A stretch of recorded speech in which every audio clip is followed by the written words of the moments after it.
Hi friends, welcome to my channel. ఈరోజు కొత్త వాళ్ళు కూడా ఈజీగా ఎలా బ్లౌజ్ కట్ చేసుకోవాలనేది చాలా సింపుల్ వేలో చూపించబోతున్నాను. దానికోసం ఫస్ట్ లైనింగ్ అయితే ఇలా ఓపెన్ చేసేసుకొని మడత మన వైపు ఉండేలాగా ఇలా వేసుకోండి.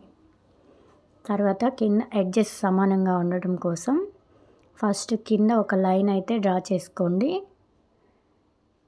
ఎడ్జెస్ సమానంగా కోసం ఇది. తర్వాత ఒక 1/2 ఇంచు మార్జిన్తో ఇంకొక లైను ఖర్చు కోసం డ్రా చేసుకోండి. ఆ తర్వాత మనకి ఇచ్చిన ఆది బ్లౌజ్ని ఇలా నడుము దగ్గర సగానికి మడిచి ఈ లెంత్ ఎంత ఉందనేది ఒకసారి ఆ కుట్టు దగ్గరికి మార్క్ చేసుకోండి. డాట్స్ కోసం 1 ఇంచు, ఖర్చు కోసం 2 ఇంచులు మళ్ళీ మార్క్ చేసుకోండి. ఆ తర్వాత నెక్ దగ్గర ఒక 1/2 ఇంచు పైకి మార్క్ చేసుకోండి. ఆ తర్వాత బ్లౌజ్ పొడవు ఎంత ఉంటే అంతకి ఇంకొక 1/2 ఇంచు ఎక్స్ట్రా మార్క్ చేసుకోండి.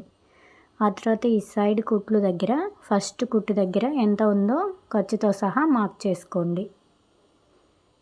ఈ మనకి బ్లౌజ్ వెడల్పు కోసం బ్యాక్ నెక్ దగ్గర మిడిల్కి ఇలా మడిచిపెట్టుకొని ఫస్ట్ కుట్టు దగ్గర నుంచి ఈ నెక్ వరకు ఎంతైతే ఉందో అంతకి ఇలా ఒక మార్క్ అనేది చేసేసుకోండి. 2 ఇంచెస్ ఎక్స్ట్రా ఖర్చు కోసం పెట్టుకోండి.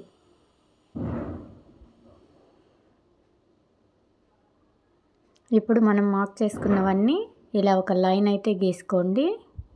మనం ఖర్చుతో ఎక్కడికైతే మార్క్ చేసుకున్నామో అక్కడ లైన్లు అనేవి డ్రా చేసుకోవాలి.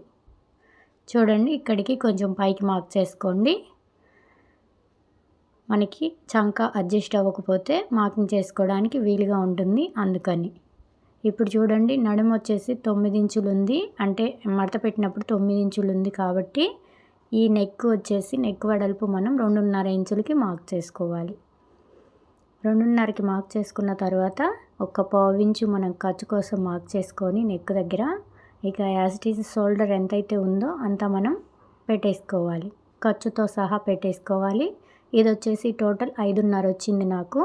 ఆ 5.5 అనేది ఇక్కడ మార్క్ చేసుకొని ఈ చంక లైన్ అనేది డ్రా చేసుకోవాలి. మనం పైన 2.5 పెడితే నెక్ కోసం కింద కూడా 2.5 పెట్టుకోవచ్చు. లేదు బ్రాడ్ కావాలనుకుంటే ఇంకొక 1/2 ఇంచు 1/2 ఇంచు ఎక్స్ట్రా కూడా పెట్టుకోవచ్చు నెక్ దగ్గర బ్రాడ్ కోసం. ఆ తర్వాత చంకలో ఇలా రౌండ్ గీసేసుకోండి. ఈ చంక రౌండ్ కింద మనం కుట్టు అనేది ఇక్కడ పడుతుంది కాబట్టి అక్కడికి ఇలా డాట్స్ లాగా ఒక లైన్ డ్రా చేసుకొని మనకి ఈ చంక ఎంతైతే ఉందో ఒకసారి కొలుచుకోండి. ఈ చంక కొలుచుకుంటే నాకు 8.5 ఇంచులు వచ్చిందండి. ఇదే 8.5 ఇంచులు అనేది నాకు ఇక్కడ కూడా రావాలి. ఖచ్చితంగా ఇక్కడ 8.5 ఇంచులు అనేది రావాలి. లేకపోతే మనం బ్లౌజ్ కుట్టినా ఫిట్టింగ్ ఉండదు అనమాట. అందుకని మనం ఏదన్నా అడ్జస్ట్మెంట్ అనేది ఇక్కడే చూసుకోవాలి. చూసారా, ఇక్కడ 2 ఇంచెస్ అనేది తేడా వచ్చింది. దానికోసం నేను ఒక 1 ఇంచు పైకి మార్క్ చేసుకుంటున్నాను. ఒకవేళ ఇక్కడికి కూడా సెట్ అవ్వకపోతే నేను ఇంకా కొంచెం పైకి మార్క్ చేసుకుంటానండి. అది చంక అనేది మనం ఎంతైనా పైకి మార్క్ చేసుకోవచ్చు, కానీ పర్ఫెక్ట్గా అయితే ఫస్ట్ ఇక్కడ చంక మార్కింగ్ అనేది మ్యాచ్ అవ్వాలి. అలా ఇక్కడే చూసుకొని కట్ చేసుకోవాలి. చూడండి, నాకు కావాల్సింది 8.5 ఇంచులు. ఆ 8.5 ఇంచులు అనేది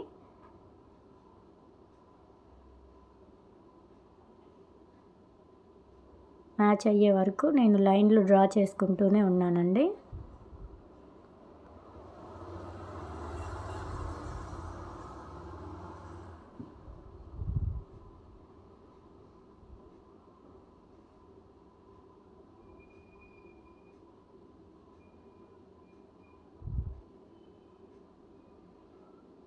చూడండి, నేను పైకి మార్క్ చేసి మొత్తానికైతే నాకు 8.5 ఇంచులకి ఇక్కడికి మ్యాచ్ అయింది. ఈ డౌన్ వచ్చేసి నాకు 4.5 ఇంచుల్లో ఈ డౌన్ అనేది వచ్చిందండి.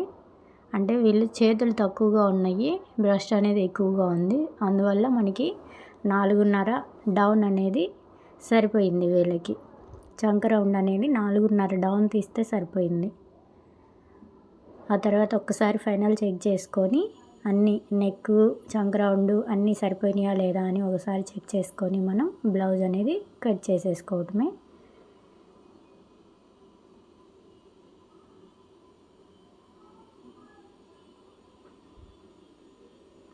మీకు కనుక మన వీడియోలు నచ్చుతున్నట్లయితే ప్లీజ్ మన ఛానల్ని లైక్ చేయండి, సబ్స్క్రైబ్ చేసి పెట్టుకోండి.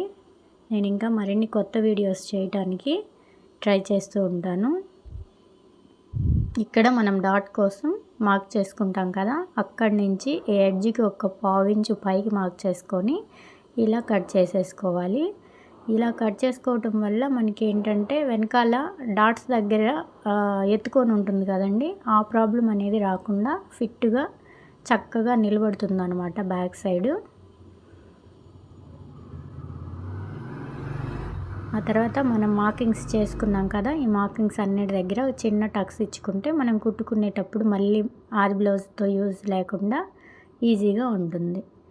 బ్యాక్ సైడ్ కట్ చేసిన తర్వాత మనం హ్యాండ్స్ కట్ చేసుకోవాలండి కంపల్సరిగా. ఈ హ్యాండ్స్ కోసం నేను ఈ విధంగా మడత వేసాను. ఇలా మడత వేస్తే నాకు 2 అతుకులు పడతాయి, పని త్వరగా అయిపోతుందండి. 4 అతుకులు వేసే కంటే ఇలా 2 అతుకులు వేస్తే పని అనేది ఈజీగా అయిపోతుంది. సేమ్ మనం బ్యాక్ సైడ్ ఎలాగైతే ఎడ్జ్లకి ఒక లైన్ మార్క్ చేసుకొని ఖర్చుకో 1/2 ఇంచ్ మార్క్ చేసామో అలాగే మార్కింగ్ చేసుకొని ఈ హ్యాండ్ యొక్క లూజు, హైటు, ఈ చంకలో కుట్టు అనేది ఎక్కడికి ఉందనేది ఒకసారి ఇలా మార్క్ చేశాను. ఈ మార్కింగ్లన్నింటినీ ఇలా ఒకసారి లైన్ డ్రా చేసుకొని 3.5 ఇంచులు డౌన్ ఉందండి ఇది. మనకి 8.5 ఇంచులు చంక కావాలి కదా, దానికోసం ఇలా 8.5 ఇంచులకు ఒక మార్క్ చేసుకొని 2 ఇంచులకి ఇలా ఒక మార్క్ చేసుకొని ఈ రెండింటిని ఇలా స్కేల్తో కలిపి ఇలా మనం చంక రౌండ్ అనేది ఇచ్చేసుకోవాలి. ఇప్పుడు మనం కట్ చేసేసుకుందాం. ఇలా కట్ చేసుకుంటే మనకి ఈజీగా కటింగ్ అయిపోతుంది. ఈ గుర్తులు అనేవి పెట్టుకోండి, పెట్టుకుంటే మనకి స్టిచ్చింగ్ చేసేటప్పుడు ఈజీగా ఉంటుంది. ఆ తర్వాత మనం చంక లోతు తీయటం కోసం చూడండి, మనం ఒక సైడ్ అతుకు వేస్తాం కదా, అందుకని రెండో వైపు నేను చంక లోతు అనేది ఇలా ఒక 1/2 ఇంచు లోతు మార్క్ చేసుకొని ఇలా తీస్తున్నాను. మీకు ఇదేమైనా డౌట్ ఉంటే మన ప్రీవియస్ వీడియోస్లో క్లియర్గా చెప్పానండి, అది ఒకసారి చూడండి. మనకి షేప్ అనేది కట్ చేసినప్పుడు ఇలా రావాలి. తర్వాత మనం ఫ్రంట్ పార్ట్ ఎలా కట్ చేయాలో చూద్దాం. దీనికోసం మనం ఫస్ట్ షేప్ పట్టీ తీసుకుందామండి. షేప్ పట్టీ కోసం మనకి ఆది బ్లౌజ్ యొక్క షేప్ పట్టీ ఎంత లెంత్ ఉందనేది చూడండి. కొలుచుకునేటప్పుడు ఫస్ట్ ఒక 1/2 ఇంచుకి వదిలేసి ఇలా మార్క్ చేసుకోండి. ఇక్కడి నుంచి ఇంకొక 2 ఇంచెస్ ఖర్చు కోసం యాడ్ చేసుకోండి.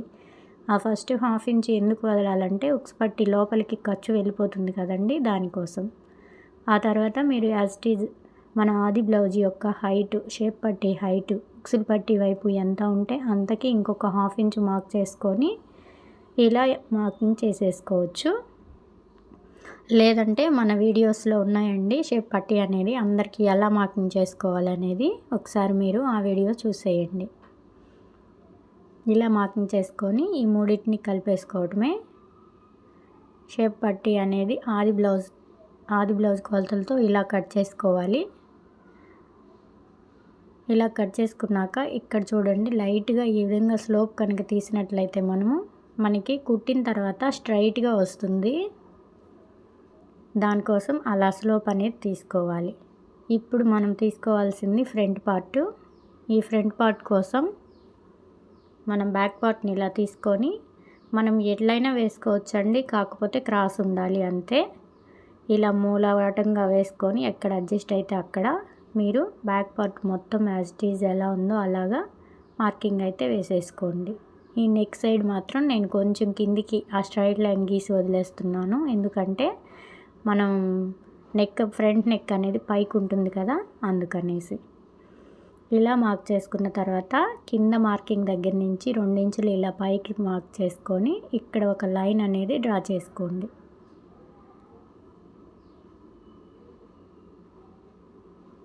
ఇలా డ్రా చేసుకున్న తర్వాత మనము నెక్ కోసం పైన 1/2 ఇంచు ఖర్చుకు వదిలేసి మనం ఇలా ఈ నెక్ను అనేది అడ్జస్ట్ చేసుకుంటూ మనం ఈ లైన్ గీసుకున్నాం కదా, ఆ లైన్కి టచ్ అయ్యేలాగా ఈ ఉక్సులు పట్టి ఎక్కడికైతే వస్తుందో అక్కడికి అనేది ఒక మార్క్ చేసుకొని ఈ షేప్ పట్టి కుట్టు దగ్గరికి ఒక మార్కు, దానికంటే ఒక 1 ఇంచ్ కిందికి ఒక మార్కు చేసుకొని మనం ఈ లైన్ అనేది డ్రా చేసుకోవాలి. ఇందులో నెక్ రౌండ్ అనేది తీసేసుకున్నానండి నేను.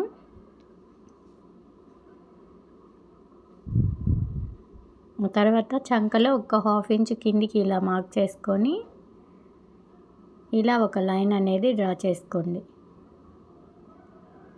చంక లోతు తీసామండి. ఇప్పుడు మనం చూడాల్సింది బ్లౌజ్ ఫ్రంట్ పార్ట్ హైటు. దానికోసం షోల్డర్ మిడిల్లో ఇలా పట్టుకొని ఖర్చుతో సహా పట్టుకొని మెయిన్ డాట్ యొక్క హైట్ దగ్గర ఒక మార్కు, ఆ పొడవు మెయిన్ డాట్ కింది వరకు పొడవు ఎంత ఉందో ఒక మార్కు వేసుకుంటే మనకి మెయిన్ డాట్ యొక్క హైట్ కూడా వస్తుంది. అలాగే ఈ ఎడ్జెస్ వైపు ఎంత ఉంటే అంతకి ఒక మార్కు, దానికంటే ఒక 1/2 ఇంచు ఎక్కువగా ఖర్చు కోసం మార్క్ చేసుకొని ఈ 3 మార్కింగ్స్ని ఇలా కలిపేసుకొని మీరు ఇది నీట్గా కట్ చేసేసుకోండి.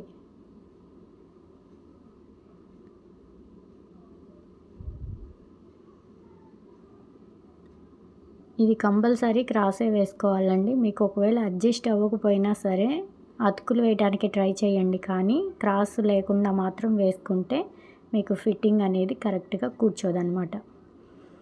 ఇక్కడి నుంచి 3 ఇంచులకి ఇట్లా ఒక మార్క్ చేసుకోండి. అక్కడి నుంచి ఇంకో 3 ఇంచులకి ఒక మార్క్ చేసుకొని హైటు మనం ఆది బ్లౌజ్తో పెట్టేసాం కాబట్టి అదే హైటు 3 ఇంచెస్ ఉంది హైటు. ఈ మార్కింగ్స్ చేసుకుంటే మీకు డాట్ వేసుకునేటప్పుడు కూడా ఈజీగా ఉంటుంది. మెయిన్ డాట్ ఒక్కటి మార్క్ చేసుకుంటే చాలండి. తర్వాత సైడ్ డాట్స్ అనేవి మనము కుట్టేటప్పుడైనా వేసేసుకోవచ్చు.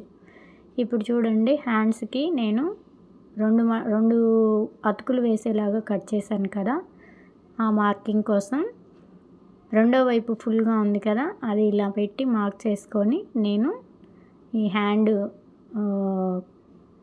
అతుకు కోసం కట్ చేసుకుంటున్నాను. రెండు వైపులు వేయాల్సిన అతుకుల కోసం కట్ చేసుకుంటున్నాను హ్యాండ్. ఇలా వేయటం వల్ల మనకి ఈజీగా ఉంటుంది. ఒక సైడే అతుకులు పడతాయి, రెండో సైడు పర్ఫెక్ట్గా ఉంటుంది. ఈ మిగిలిన పీస్లో వస్తే రెండవ షేప్ పట్టి తీసుకోండి, రాకపోతే ఈ మెడ పీసుల వరకు యూజ్ చేసుకోండి ఈ మిగిలిన క్లాత్ని. అంతేనండి, బ్లౌజ్ కట్ చేయడం అనేది చాలా ఈజీగా ఉంటుంది. ఈ ప్రాసెస్లో ఒకసారి మీరు కట్ చేసి చూడండి, మీకు కూడా పర్ఫెక్ట్గా వస్తుంది. మీకు కనుక మన వీడియో నచ్చినట్లయితే ప్లీజ్ లైక్ చేయండి. అలాగే ఈ వీడియోని లైక్ చేయండి. ఇప్పుడు మనం లైనింగ్ని మెయిన్ ఫ్యాబ్రిక్ మీద ఎలా కట్ చేయాలో చూద్దాం. దానికోసం మనం ఫస్ట్ ఈ ప్రింట్ అనేది ఎలా ఉందో చూసుకొని కింద పట్టీ కోసం నేను ఎక్స్ట్రా 1 ఇంచ్ ఉంచుకొని కట్ చేసుకున్నానండి. ఆ తర్వాత హ్యాండ్స్, ఈ ప్రింట్లు ఇలా ఉన్నాయని నేను హ్యాండ్స్ ఇలా వేస్తున్నాను. నార్మల్గా అయితే మనం లైనింగ్ ఎలా కట్ చేసామో అలానే కట్ చేస్తాము. చూడండి, ఇలా కట్ చేయటం వల్ల మనకి అతుకులు పడవచ్చు ఫ్రంట్ పార్ట్కైనా, కానీ మనము ఇలా అతుకులు పడతాయనేసి మనం ఎలా పడితే అలా కట్ చేస్తే మనకి మళ్ళీ బ్లౌజ్ ఫిట్టింగ్ అనేది పోతుంది. చూడండి, ఇక్కడ కూడా నాకు ఎటు అడ్జస్ట్ అవ్వట్లేదు, ఖచ్చితంగా అతుకు అయితే పడుతుంది దీనికి. అయినా పర్లేదండి, కొంచెం క్రాస్ వేసుకోవాలి. అదిగోండి చూడండి, నేను ఇలా క్రాస్ వేసినప్పుడు ఈ మూల మీద క్లాత్ సరిపోలేదు, ఇక్కడ ఖచ్చితంగా అతుకు పడుతుంది. పర్వాలేదండి, అతుకు పడినా సరే అతుకు వచ్చేలాగే తీసుకోండి. ఇక్కడ కొంచెం క్లాత్ తక్కువైంది, అక్కడ అతుకు మనం తర్వాత వేసుకుందాం. ఇలా మీకు ఎక్కడ అడ్జస్ట్ అయితే అక్కడ చేసుకోండి.